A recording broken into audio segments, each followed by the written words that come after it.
गौ तस्करी मामले में आसनसोल जेल में बंद टीएमसी के दबंग नेता अनुब्रतो मंडल से मिलने के लिए शुक्रवार की दोपहर 12:30 बजे के लगभग 3 अधिवक्ता आसनसोल जेल पहुंचे। तीनों अधिवक्ता जेल गेट के अंदर जाकर अनुब्रतो मंडल से मुलाकात की है। तीनों अधिवक्ताओं में से कोई भी पत्रकारों को कुछ नहीं बताएं।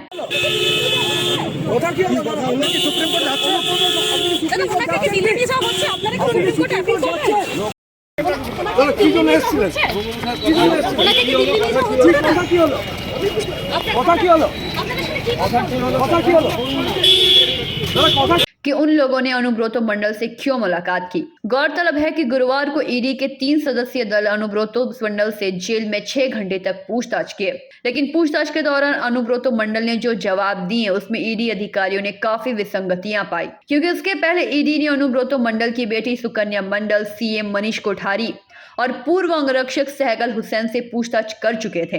ईडी अधिकारी आज जानना चाहते थे कि अनुब्रतो मंडल और उनकी बेटी के खाते में जो पैसे आए हैं उसका स्रोत क्या है। इसमें अनुब्रतो मंडल का जवाब उन तीनों को अलग अलग मिला, जिसके कारण ईडी ने अनुब्रतो मंडल को गिरफ्तार कर लिया। ईडी सूत्रों की माने तो ईडी अनुब्रतो को दिल्ली ले जाकर सहगल हुसैन के साथ आमने सामने बैठाकर पूछताछ करना चाहती है।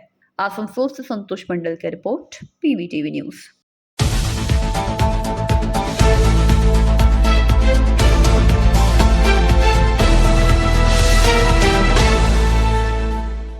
कोयला अंचल ईसीएल के विभिन्न कोलियारी एवं ओसीबी में चल रहे टीईओ के कारोबार में लिफ्टिंग के नाम पर दादागिरी टैक्स वसूली का काम धंधा धड़ल्ले से चल रही है और इस काम में रानीगंज के पप्पू नाम के एक व्यक्ति का नाम सामने आया है, जिसका खुलासा सीपीएम के नेता प्रवीण मंडल ने किया है। जी हाँ, मनमानी टैक्स वसूली करने का ये मुद्दा इन दिनों काफी चर्चे में है। गौरतलब है कि इससे पहले भी भाजपा सांसद सौमित्र खा और बीजेपी नेता जितेंद्र तिवारी ने प्रेस कॉन्फ्रेंस कर इस अवैध टैक्स वसूली का खुलासा किया था, लेकिन इनमें से कौन कौन लोग संलिप्त है इसका खुलासा भाजपा नेताओं के द्वारा नहीं किया गया। हालांकि उन्होंने ये दावा किया था कि जल्द से जल्द इस कारोबार में संलिप्त लोगों का नाम खुलासा भी हो जाएगा, लेकिन इससे पहले सीपीएम के नेता प्रवीण मंडल ने अपने वक्तव्य में पप्पू नाम के एक व्यक्ति व्यवसायी का खुलासा किया है, जो कि रानीगंज के रहने वाला बताया जा रहा है। इस मुद्दे पर विपक्ष का ऐसा मानना है कि लिफ्टिंग के माध्यम से जो की जा रही है अवैध वसूली का पैसा आगामी पंचायत चुनाव में शासक दल अपनी जीत के लिए प्रयोग करेगी। विपक्ष का ऐसा आरोप है कि लिफ्टिंग में 300-400 से अधिक पैसा वसूली करते हैं और इसका इस्तेमाल ये पंचायत इलेक्शन में करने वाले हैं। यानी साफ शब्दों में समझते तो लिफ्टिंग का गौरक धंधा धड़ल्ले से चल रहा है। आखिरकार कौन है ये पप्पू और क्या है इसका पूरा सच? नहीं, देखिए, ये तो हर इलाके से ये खबर आ रही थी कि जो भी सर्विस प्रोवाइडर हैं या जिनको आप कहते हैं लिफ्टर कहते हैं, उनसे सर्विस चार्ज पहले जो लेते थे उसे ये कहा गया है कहीं 300 रुपया, कहीं 300-400 रुपये ज़्यादा लेना होगा और ये एक तंत्र बनाया गया है। उस तंत्र के माध्यम से ये पैसा कहाँ जाएगा मुझे मालूम नहीं। हम लोगों ने ऑलरेडी पुलिस कमिश्नर को, ईसीएल के सीएमडी को, कोल सेक्रेटरी को ये सारी बातें मेल के माध्यम से बताई है और 1-2 दिन के अंदर, करीब 10-12 दिन बीतने वाले हैं, 1-2 दिन के अंदर हम लोग पुलिस कमिश्नर्स के ऑफिस से राइट टू इन्फॉर्मेशन में ये जानना चाहेंगे कि इस पर क्या कार्रवाई की गई। मैं आपको विश्वास दिलाता हूँ कि चाहे ये जो अवैध वसूली का जो व्यवसाय है, चाहे ये बंद हो जाएगा या फिर इसे अंतिम मुकाम तक हम लोग पहुंचाएंगे, ऐसे हम लोग ये छोड़ेंगे नहीं, क्योंकि इससे बंगाल की बदनामी हो रही है, आसनसोल की बदनामी हो रही है। बंगाल के बाहर के जो लोग कोयला खरीदते हैं वो ईस्टर्न कोलफील्ड लिमिटेड या कोल इंडिया ने कोयला का एक दाम निर्धारित रखा है। अचानक उन्हें 300 रुपया ज़्यादा देना पड़े तो धीरे धीरे तो वो कोयला यहाँ खरीदना बंद कर देंगे। वहाँ सस्ता में, जहाँ यदि बीसीसीएल में, सीसीएल में, एमसीएल में यदि सस्ते में कोयला मिले वहाँ से कोयला लेना शुरू कर देंगे। तो कहीं ना कहीं ये बंगाल के साथ तो अन्याय होगा, कहीं ना कहीं आसनसोल शिल्पांचल के साथ भी अन्याय होगा। तो ये तो हम लोग किसी व्यक्ति के फ़ायदे के लिए या कुछ लोगों के एक समूह के फ़ायदे के लिए ईसीएल का नुकसान हो जाए, हमारे आसनसोल का नुकसान हो जाए, सरकारी रेवेन्यू खत्म हो जाए और लोगों की सुख सुविधा के लिए सरकार के पास पैसा ना हो और हम लोग नागरिक के रूप में एक क्या कहूँ, जागरूक नागरिक के रूप में हम लोग चुपचाप बैठकर देखते रहे, ये तो नहीं हो सकता। देखिए, इस अवैध वसूली, मैंने तो जिस दिन कहा था उसी दिन कहा था कि सारे लोग इसका विरोध करें। मैंने तो कहा था तृणमूल कांग्रेस के लोग भी इसका विरोध करें, लेकिन तृणमूल कांग्रेस के लोग यदि इसका विरोध नहीं करते हैं तो ये मतलब निकल जाएगा कि तब उनका समर्थन है, और उनका यदि समर्थन रहता है तो ज़रूर यहाँ से जो कुछ पैसा वगैरह लेकर पंचायत में इसका काम में लगाया जा सकता है। यदि तृणमूल कांग्रेस इसके साथ नहीं जुड़ा हुआ है तो वो इसका विरोध करे, वो कहे कि हाँ वो भी इसके खिलाफ है, वो ये नहीं चाहती है, तृणमूल कांग्रेस की सरकार है, वो इसे बंद करवाए, पुलिस पर यह दबाव दे कि ये बंद हो। यदि ये दबाव नहीं दे पाते हैं तब तो समझना पड़ेगा दाल में कुछ काला है। संतोष मंडल की रिपोर्ट, पीवीटीवी न्यूज। बांकुड़ा शहर से संलग्न द्वारिकेश्वर नदी के नर कंकाल बरामद को लेकर हलचल मच गई। स्थानीय लोगों का दावा है कि कंकाल किसी एक किशोरी का है, लेकिन मृत्यु की कारण अभी तक पता नहीं चल सका है। घटना हुई है बांकुड़ा सदर थाना के ईतेश्वर इलाके के मालिक बांध में। गुरुवार की दोपहर नदी के किनारे छितरा पड़ा हुआ रूप में हड्डी पड़ा देखकर इलाके के लोगों को संदेह हुआ। इसके बाद पुलिस को खबर दी गई। बांकुड़ा सदर थाना पुलिस घटनास्थल पर पहुंचकर कंकाल को बरामद करके परीक्षण के लिए बांकुड़ा सम्मेलनी कॉलेज भेज दिया। स्थानीय लोगों के सूत्रों से पता चला है कि नदी के किनारे दोपहर को हड्डी पड़ा हुआ देखा। इसके बाद आसपास तलाशी करते हुए एक खोपड़ी भी बरामद हुई। साथ ही घटनास्थल पर एक चादर एवं क्लिप भी बरामद हुई है, जिसे देखकर लोगों का अनुमान हुआ है कि ये किसी महिला का कंकाल है। बाद में पता चला है कि छठ पूजा के दिन स्थानीय इलाके के मालपाड़ा की बाशिंदा 17 वर्षीय चापा माल लापता है। परिजनों ने घटनास्थल पर पहुंचकर कंकाल का दावा किया। लोगों का अनुमान है कि किशोरी की हत्या हुई है। पुलिस पूरे मामले की छानबीन शुरू कर दी है। ঘটনা প্রথমে তো আনুমানিক আমরা বুঝতে পারি না কোথাকার লাশ বা একখানে মাথা, একখানে চাদর বা একখানে বডির হাড়গোড় দিয়ে আমরা তো তদন্ত করতে থাকি। যা পাশাপাশি 3টে ভাটা আছে, সান, পূজা এবং ডন, প্রচুর লেবার বাইরে থেকে আসে এবং রামনারায়ণ মন্দির আছে, সেখানে কিছু ভক্তজন আসে ওই রামনারায়ণ মন্দিরে। আমরা আনুমানিক কিছু বুঝতে পারি না। এখন মেয়ের মা এসে চাদর দেখে চিনতে পারে বা ব্যাকক্লিপ দেখে চিনতে পারে। নিখোঁজ হয়েছে ছট পূজার পরের দিন থেকে। মেয়ের মা এসে কি বুঝলো? মেয়ের মা এসে বুঝতে পারলো চাদরটা আমার মেয়ের বা ব্যাকক্লিপ আমার মেয়ের। আর মেয়ের বয়স হবে আনুমানিক 17+। কোথাকার মেয়ে? একতেশ্বর মালপাড়া, কি নাম এটা? চাপা মাল। কি কারণ কি মনে করছেন আমরা? কারণ তো এখন বুঝতে পারছি না, কিছুটা শুনছি নাকি লাভ এফিয়ার। তার সঙ্গে ভালোবাসা ছিল বলে আমরা জানতে পারছি, সেটা ঠিক বুঝতে পারছি না এখনো, ওর মাই বলতে পারবে। আপনাদের অনুমান কি করছেন খুন করা হয়েছে? এই দেখে তো তাই মনে হচ্ছে যে ওকে মেরে ফেলা হয়েছে। কি নাম আপনার? আমার নাম লালমোহন দেগুরিয়া। बांकुड़ा से अनूप राय की रिपोर्ट, पीवीटीवी न्यूज।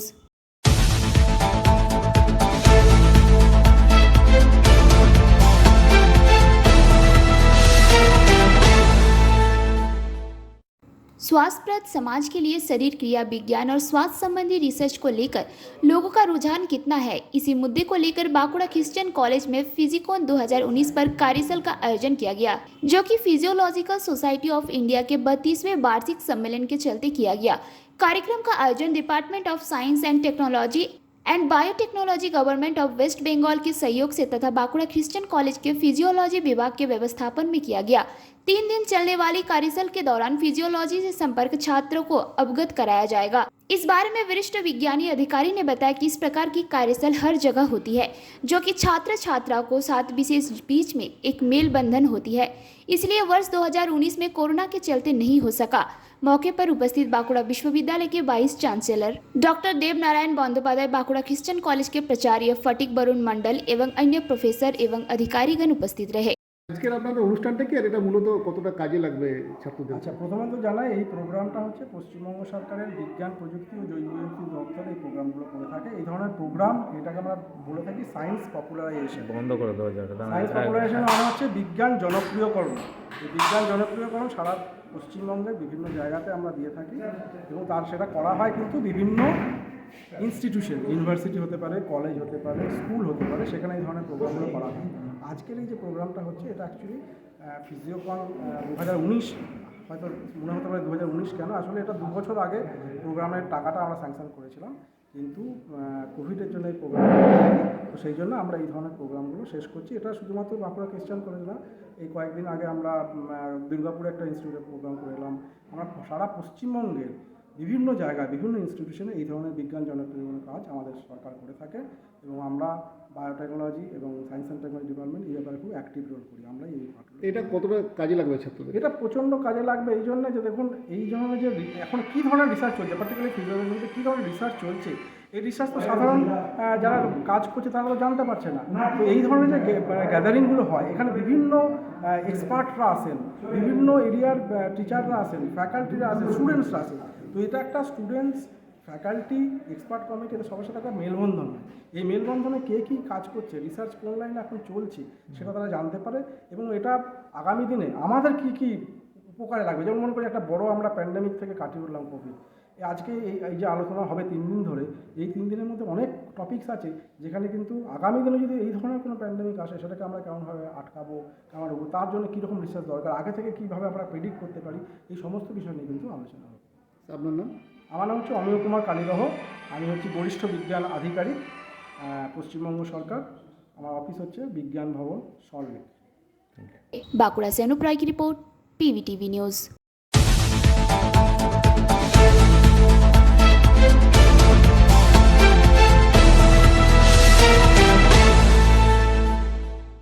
प्रोमोटर जमीन माफिया के विरुद्ध में गोपाल मार्ट 35 नंबर वार्ड के किसान, खेत मजदूर एवं जमीन मालिक सहित इलाके के निवासियों ने शुक्रवार की सुबह आसनसोल दुर्गापुर विकास प्राधिकरण के सामने विरोध प्रदर्शन जताया एवं प्रतिनिधि दल अड्डे के अधिकारी के समक्ष ज्ञापन पत्र भी सौंपा। इस दौरान हराधन राय ने बताया कि गोपाल मार्ट इलाके में प्रोमोटर तथा जमीन माफिया इलाके के लोगों को जमीन कुछ पैसे देकर खरीद ले रहे हैं, नहीं देने पर धमकी दे रहे हैं, जबरन जमीन को रास्ता बंद करते आने जाने लोगों को असुविधा हो रही है। इलाके के लोगों को तालाब जाने का रास्ता भी बंद कर दे रहे हैं, वहीं शमशान घाट जाने वाली रात को भी बंद कर दे रहे हैं। इसको लेकर बहुत बार आसनसोल दुर्गापुर विकास प्राधिकरण को लिखित शिकायत की गई है। इसके अलावा नगर निगम वीडियो दुर्गापुर थाना शिकायत करने के बाद भी अभी तक कुछ नहीं हुआ है।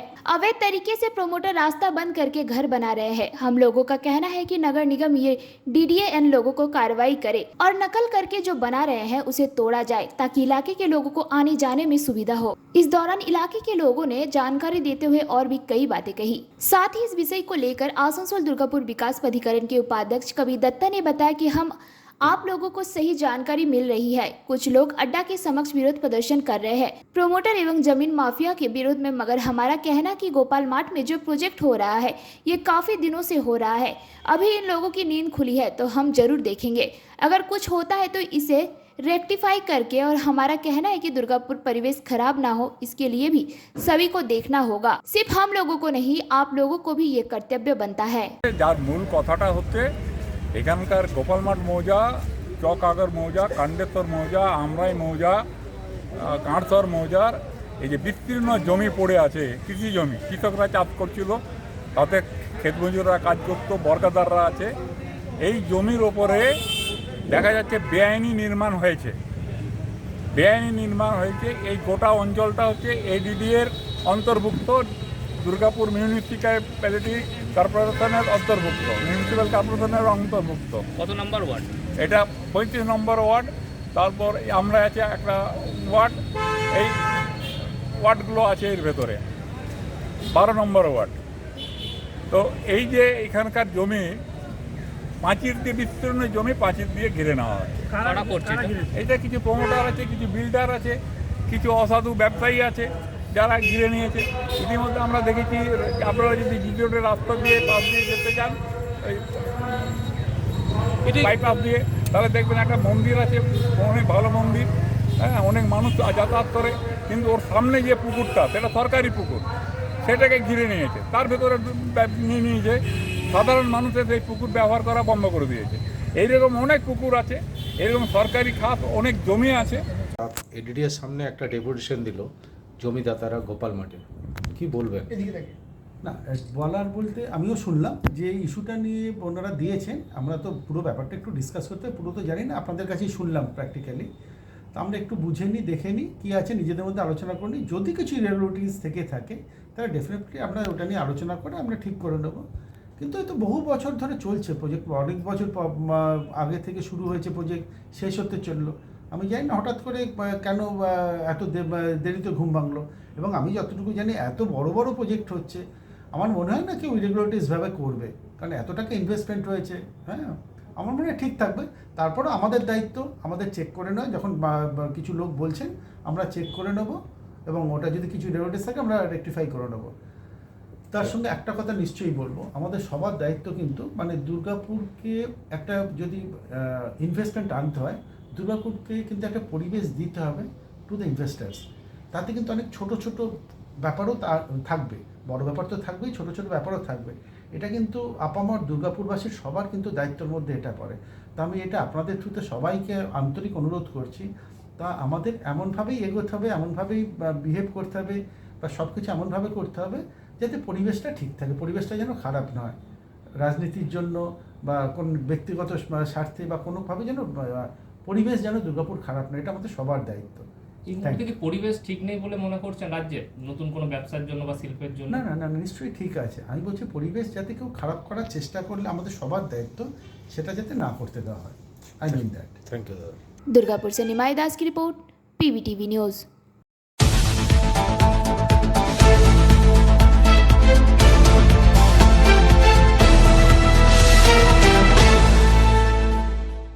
भक्तानगर फुटबॉल मैदान में ईसीएल इंटर एरिया कबड्डी प्रतियोगिता का आयोजन किया गया। इस कबड्डी टूर्नामेंट को सफल आयोजन काजड़ा एरिया ने किया। इस कबड्डी प्रतियोगिता का फाइनल मैच झांझरा एरिया और बकोला एरिया के बीच खेला गया, जिसमें बकोला एरिया ने 32-26 के अंतर से झांझरा एरिया को पीटकर ट्रॉफी पर कब्जा जमाया। इस इंटर एरिया कबड्डी टूर्नामेंट में ईसीएल के 9 टीमों ने Kajora area, Bakola area, Pandaveswar area, Sonepur Bazari, Jhanjra area, Sodepur area, Kunustoria area, Satgram area, Mugma area की टीमों ने हिस्सा लिया। प्रतियोगिता का उद्घाटन काजड़ा एरिया के महाप्रबंधक एसके चौधरी ने झंडा उत्तोलन, बलून उड़ाकर और ग्राउंड का फीता काटकर तथा खिलाड़ियों से परिचय प्राप्त कर किया। महाप्रबंधक काजड़ा एसके चौधरी, काजड़ा एरिया शताक्षी महिला मंडल के अध्यक्ष मिसेस जीएम सरस्वती चौधरी, नवोजामबाद ग्रुप ऑफ माइंस के agent Satyakam Anand, Khas Kajora group of mines के एजेंट समर दत्ता, बाकुला एरिया के एरिया श्रमिक प्रबंधक हिरके सरकार, ईसीएल वेलफेयर बोर्ड सदस्य व एचएमएस के संगठन सचिव विष्णुदेव नोनिया, केकेएसएससी के एरिया वेलफेयर सदस्य विपुल मंडल तथा एरिया श्रमिक प्रबंधक देवज्योति घोष, क्रमिक प्रबंधक आशीष मोहन, प्रलयदास गुप्ता, सायक गोस्वामी, रीचा कुमार सिंह, रामजी त्रिपाठी, प्रताप टिग्गा, असलाम सायर और अक्षय कुमार प्रधान। इसके अलावा एरिया वित्त प्रबंधक प्रकाश सिंह, ज्योति सिंह, सौरभ मुखर्जी, शर्मिला मारंडी उपस्थित रहे। इस प्रतियोगिता को सफल बनाने में रानीगंज रेफरी एसोसिएशन की टीम सफल कबड्डी का आयोजन किया, साथ ही कई बेस्ट प्लेयर का भी अवार्ड दिया गया। इस कार्यक्रम का संचालन एपीएम देवज्योति घोष और प्रणब कुमार कुंडू ने किया। যে ইন্টার এরিয়া কবাডি টুর্নামেন্ট অনুষ্ঠিত হলো তার জন্য সবাইকে অনেক অনেক অভিনন্দন। আমি অভিনন্দিত করব প্রথমে ভক্তানগর গ্রামকে, যাদের অকুণ্ঠ প্রচেষ্টা, খাস করে আমার জীবনবাবুর সামনে আছেন, এবং অক্লান্ত পরিশ্রম এত কম সময়ের মধ্যে এই প্রোগ্রামটাকে সফল করতে সক্ষম হয়েছে। একবার জোরদার তালি হোক ভক্তানগর গ্রামের নামে।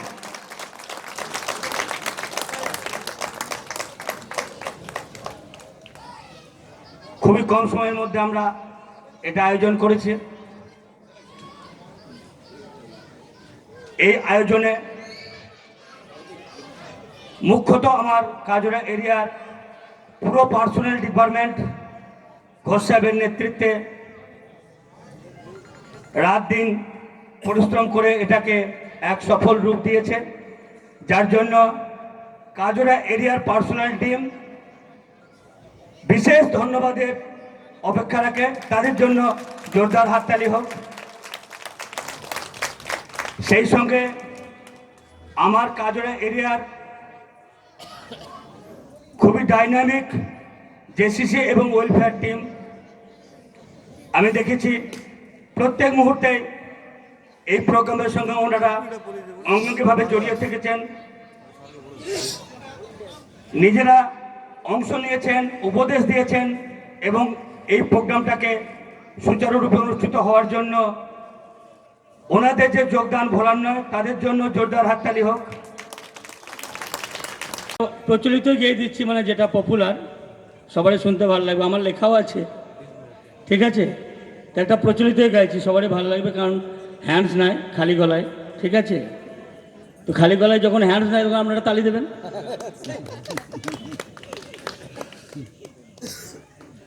বলিও নদী,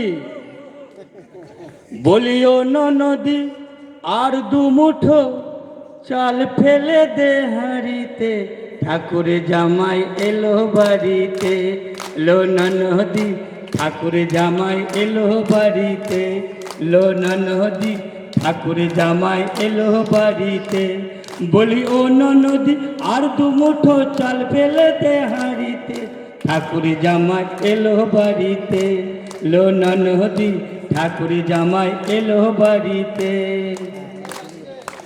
স্টেশনের বাবুর মতন। अंडाल से मंथन पासवान की रिपोर्ट, पीवीटीवी न्यूज़।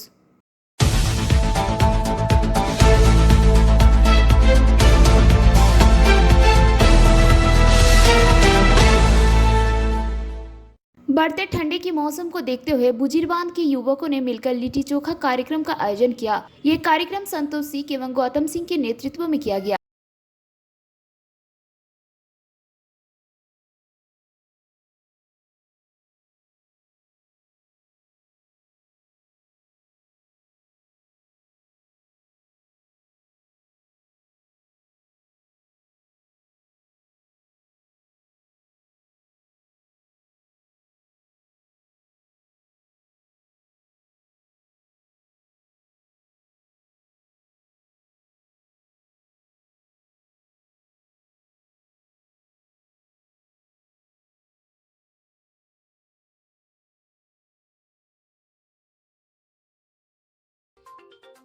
मौसम में हम लोग लिट्टी चोखा का प्रोग्राम किए हैं।